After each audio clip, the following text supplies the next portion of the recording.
چہار زندان انسان یہ ڈاکٹر علی شریتی صاحب دی کتاب ہے تو میں کو پڑھے میں اور میں چاہنا جو تمہارے نالی کو شیئر کراں اندے جو ایک ویلاگ بھی تھی ونجے ڈاکٹر صاحب بدن انسان چار زندان فارسی چہار ہے میرے خیال اردو چار ہے سریکی اساں چار آدھے ہیں چار زندان ہیں جو پھتھا ہویا ہوندے انسان وہ زندان کہرے ہیں تفصیل نال تو میں تھوکو نا مختصر تھوکو دسے نا میں چار زندان ہے جو ایک زندان فطرت ہے فطرت انسان دی جری فطرت ہے یہ بھی ایک زندان ہے اچھا زندان فطرت سے رہائی کا ذریعہ علم یعنی سائنس اور ٹیکنالوجی زندان فطرت تو نکلن واسطے انسان کو علم مدد کریں دے سائنس اور ٹیکنالوجی دی صورت ہے دوسرا زندان ہے زندان تاریخ زندان تاریخ سے رہائی کا ذریعہ بھی علم یعنی تاریخ اور فلسفہ تاریخ کا علم ہے نمبر 3 زندان جامعہ معاشرہ سے رہائی بھی علم ہی کے ذریعے حاصل ہوتی ہے اور یہ علم عمرانیات کا علم ہے علم جامعہ لیکن زندان ذات سے رہائی کے لیے کے ذریعے ممکن نہیں ہے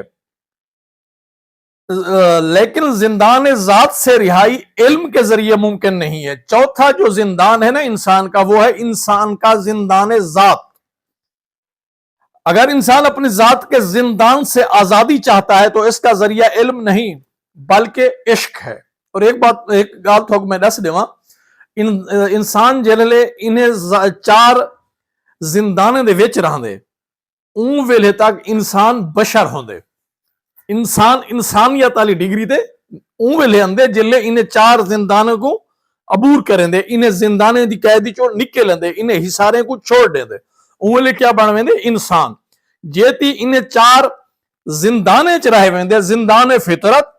زندان تاریخ زندان جامعہ زندان ذات او تک انسان بشر رہ ویندے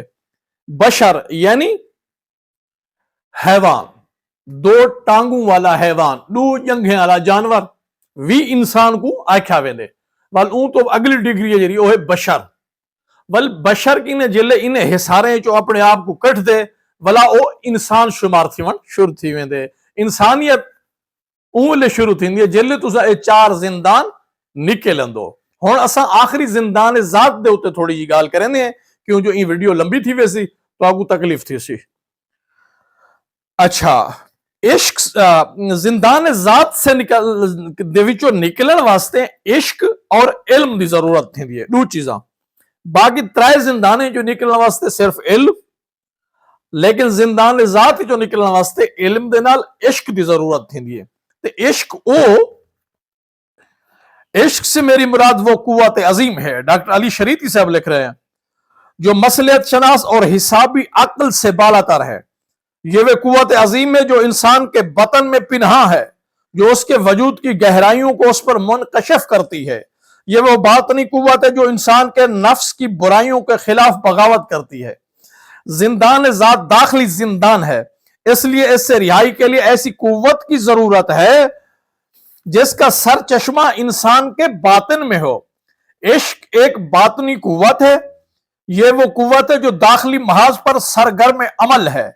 یہ جوش جذبہ اور حرارت ہے یہ اپنی ذات کو منکشف کرنے والی قوت ہے یہ اپنی ذات کی حقیقت اور اس کی گہرائی کو دریافت کرنے کا طریقہ ہے عشق عقل برہانی کی طرح کام نہیں کرتا اس کا طریقہ کار طبی قوانین کا پابند نہیں ہے بلکہ اس کا طریقہ کار عقل کے طریقہ کار سے مختلف ہوتا ہے جہاں تک اعمال کی تیسری قسم کا تعلق ہے یہ نہ منطقی ہے نہ ضد منطقی ہے بلکہ یہ منطق کے دائرے سے باہر اور اس سے ماورا افعال منطق کا تسلسل علت و معلول سے عبارت ہے اس کا احاطہ انسان کی خواہشات اور احتیاجات اور اس کی تکمیل کے اسباب و ذرائع فراہم کرنے تک محدود ہے ماورا منطق سرگرمیاں علت و معلول کے سلسلے میں جکڑی ہوئی نہیں ہے یہاں انسان ذاتی نفع و نقصان کا حساب نہیں لگاتا جب وہ حصار ذات سے نکلتا ہے تو کیا نہیں کرتا یہاں انسان ذاتی نفع و نقصان کا حساب نہیں لگاتا بلکہ وہ نتائج سے بے نیاز ہو کر کوئی عمل سر انجام دیتا ہے وہ اپنے تمام مفادات کو کسی اعلی مقصد کے لیے قربان کر دیتا ہے یہ قربانی اور اثار کی وہ منزل ہے جہاں انسان بالآخر خود اپنی ذات کو بھی قربان کر دیتا ہے۔ اگر میں ایسے موقع پر سچ بولوں جہاں سچ بولنے سے کسی مفاد کا حصول ممکن نہ ہو بلکہ یہاں سچ بولنے میں جان کا خطرہ لاحق ہو، تو یہ وہ منزل ہے جہاں میں اپنی حقیقت کو دریافت کرتا ہوں۔ اپنی منزل پر زندان ذات کا حصار ٹوٹ جاتا ہے۔ اپنی منزل پر بات یہ ہے وہ کیفیات، وہ جگہ، وہ وقت، جس طرح کہتے ہیں کہ ظالم حکمران کے سامنے کلمہ حق پڑھنا۔ جو لوگ تاریخ میں، گزری ہوئی تاریخ میں، موجودہ تاریخ میں، آنے والی تاریخ میں ظالم، غاصب، باطل حکمرانوں کے آگے کلمہ حق کہیں گے، سچ کہیں گے، چاہے اس سچ کے لیے ان کے گھر بار اجڑ جائیں، ان کے بچوں کو مار دیا جائے، ان کے اربوں روپے کے بزنس تباہ ہوں، ان کی جان تک چلی جائے، ان کی بہنوں کو قید کیا جائے، یا وہ خود اسیری میں ہوں اور وہ کلمہ سچ حق پر ڈٹ جائیں، تو وہ لوگ حصار ذات سے نکلے ہوئے ہیں۔ ان لوگوں کے لیے یہ لفظ استعمال ہوتا ہے انسان۔